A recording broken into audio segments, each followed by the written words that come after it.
오늘은 고집을 꺾고 잠잠히 주를 신뢰하라라는 말씀의 제목으로 함께 나누겠습니다. 사람의 마음에는 고집이 있고 소신이 있습니다. 겉보기에는 둘 다 자기 생각을 굽히지 않는 것처럼 보여서 비슷해 보이지만 그 본질은 전혀 다릅니다. 고집은 자신의 허물과 불안을 감추고 내 뜻을 관찰하려는 자기 확신이라면, 소신은 하나님의 뜻을 지키기 위해 내 자존심마저 기꺼이 내려놓는 거룩한 용기입니다. 우리는 위기가 찾아오고 마음이 불안해질 때 영적인 소신을 잃어버리고 엉뚱한 고집을 부릴 때가 많습니다. 마치 초행길의 길을 잃었을 때 지혜로운 운전자는 차를 멈추고 내비게이션을 다시 켜서 길을 찾지만, 고집스러운 운전자는 자기 감만 믿고 엑셀을 더 세게 밟아 엉뚱한 곳으로 가버리는 것과 같습니다. 과거 유다 백성들은 국가적인 큰 위기 앞에서 하나님께 엎드려 길을 묻기보다 애굽이라는 세상의 힘에 기대려는 치명적인 고집을 부렸습니다. 길을 잃고도 엑셀을 세게 밟은 것이죠. 오늘날 주님은 여전히 고집스러운 우리를 향해 얄팍한 세상의 자부책을 버리고 주님의 품으로 돌아오라고 애타게 부르십니다. 오늘 말씀을 통해 나의 완고한 고집을 꺾고 내비게이션 되시는 주님께 방향을 묻는 것만이 우리가 살 길임을 깊이 깨닫는 시간이 되기를 소망합니다. 오늘 본문의 유다 백성들은 아수르 제국의 위협 앞에 직면해 있었습니다. 그런데 그들은 이 위기 속에서 하나님을 찾지 않았습니다. 오히려 눈에 보이는 애굽의 강력한 군사력이 훨씬 더 현실적이고 든든한 동안줄이라고 여겼습니다. 애굽을 절대적인 피난처로 삼은 것입니다. 선지자 이사야는 아수르 군대를 막겠다고 함부로 애굽과 동맹을 맺어서는 안 된다고 경고했습니다. 하지만 유다 백성들은 하나님의 말씀을 철저히 무시하고 군사적 안전 보장을 얻기 위해 애굽으로 애교 사절단을 보냈습니다. 이들은 하나님의 뜻이 아닌 자기 때와 사람의 계획에 따라 행동하는 패역한 자식들이었습니다. 이 패역한 자식들에게 하나님은 철저히 외면당하셨습니다. 그들의 삶에서 하나님은 완전히 소외되었습니다. 하나님을 믿는다고 말은 하지만 사실상 하나님은 평소에 아무 쓸모가 없다가 내가 아쉬울 때 한 번씩 꺼내 쓰는 비상용 방패나 자판기 정도로 전락해 버렸습니다. 그렇다면 애굽을 위지한 유다가 얻게 된 결과는 무엇입니까? 3절입니다. 우리 3절 말씀 같이 읽어보겠습니다. 그러므로 바로의 세력이 너희의 수치가 되며 애굽의 그들의 피함이 너희의 수욕이 될 것이라. 애굽으로부터 도움을 받기는커녕 도리어 수치만 당하게 됩니다. 당시 애굽은 속이 텅 빈 상한 갈대와 같아서 유다를 도울 만한 힘이 없었습니다. 그럼에도 유다는 전능하신 하나님을 의지하지 않으면서 도울 힘조차 없는 세상의 권력 집단을 향해 손을 내밀었습니다. 여러분, 유다 백성들이 누구입니까? 애굽의 끔찍한 노예 생활에서 자신들이 지켜주신 분, 그 강력한 애굽 군대를 홍해에 수장시키신 출애굽의 하나님을 믿는 백성들입니다. 그런데 그 크신 은혜를 다 새까맣게 잊어버리고 살겠다고 다시 애굽으로 기어 들어간 것입니다. 이 어리석은 모습이 혹시 우리의 이야기는 아닙니까? 성자 하나님께서 우리를 멸망에서 건지시려고 십자가에서 그 처절한 고난과 희생을 다 치르셨습니다. 그 피 묻은 구속의 은혜를 체험한 우리가 삶의 문제 하나 생겼다고 해서 다시 세상의 썩은 동아줄을 붙잡으려 한다면 이 얼마나 기가 막힐 노릇입니까? 그것은 주님의 사랑을 짓밟고 멸시하는 무서운 행위입니다. 물론 세상의 방법을 쓰면 잠깐 위기에서 탈출한 것처럼 느껴질 수 있습니다.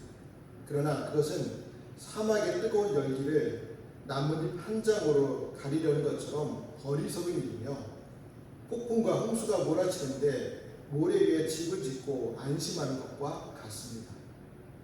무력한 세상을 의지하려고 진정한 피난처이신 하나님을 버려서는 안 됩니다. 내 삶의 크고 작은 문제 앞에서 하나님의 영과 상의하지 않고 내딛는 모든 발걸음은 결국 죄를 더할 뿐입니다.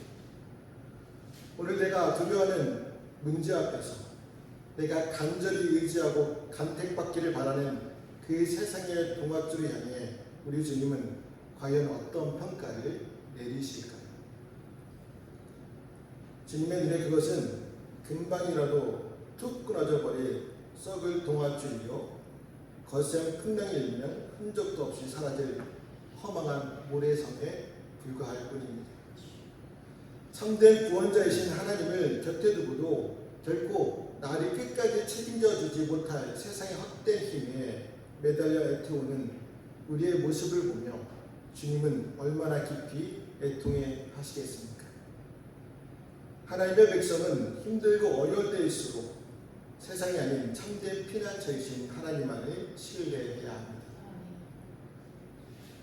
세상을 의지하던 이 패역한 백성들이 이제는 하나님의 말씀을 전하는 선견자들에게 기가 막힐 요구를 합니다. 10절의 말씀을 보면 그들이 선견자들에게 이르기를 선견하지 말라, 선지자들에게 이르기를 우리에게 바른 것을 보이지 말라, 우리에게 부드러운 말을 하라, 거짓된 것을 보이라. 참으로 어처구니 없는 모습입니다.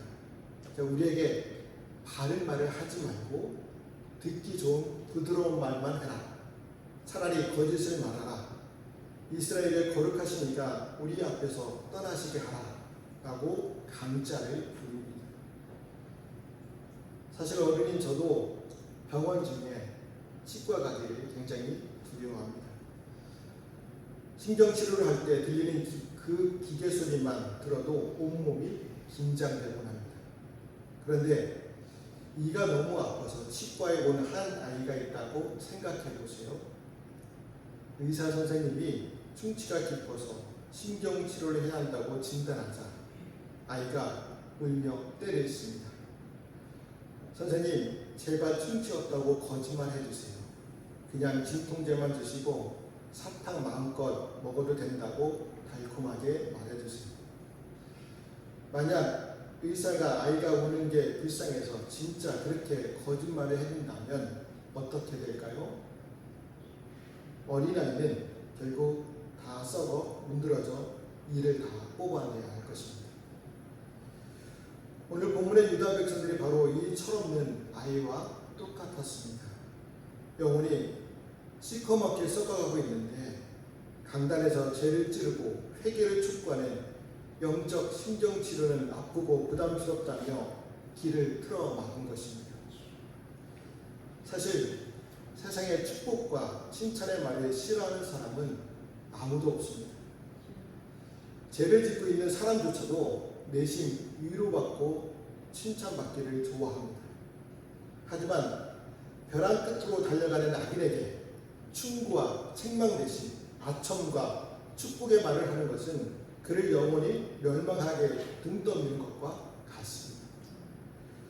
돌이켜 살 수 있는 회개의 기회를 영영 빼앗아 버리기 때문입니다. 안타깝게도 오늘날 우리의 모습에도 이런 것들이 있지 않습니까?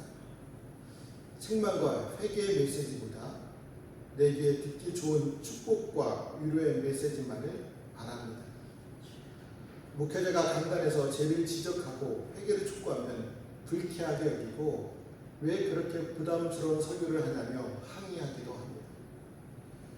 죄를 뉘우치지도 않고 옛 삶의 방식을 그대로 답습하면서 무조건 잘 될 거라는 장밋빛 축복만을 원합니다. 하지만 아무리 부드럽고 듣기 좋은 축복의 말씀이 선포된다 한들 죄에서 돌이키지 않는 자에게는 한낱 허무한 신기루일 뿐입니다. 성경은 끊임없이 우리의 죄악과 본성을 지적합니다. 경고와 훈계, 찌르는 책망이 없이 우리가 어떻게 죄에서 자유로운 거룩한 삶을 살 수 있습니까? 그러므로 성도는 말씀 앞에서 내 입에 맞는 구절만 뷔페처럼 골라먹는 자가 되어서는 안 됩니다. 뼈를 때리는 말씀 앞에서도 아멘하고 엎드려 순종하는 자가 되어야 합니다. 이렇게 말씀을 거부하는 백성들을 향해 하나님은 8절에서 무서운 명령을 내리시죠. 이 8절 말씀도 같이 읽어보겠습니다. 이제 가서 백성 앞에서 석화를 기록하며 책에 써서 후세에 영원히 있게 하라.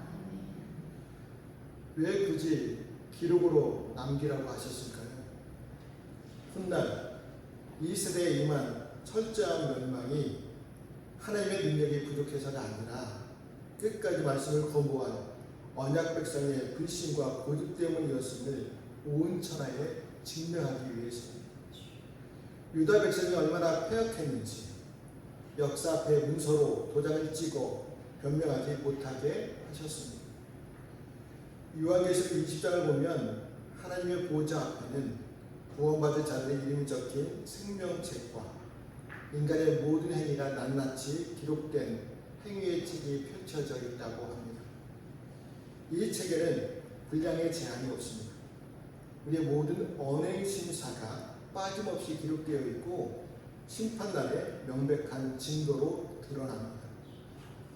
이 사실을 안다면 우리는 스스로 질문해 보아야 합니다.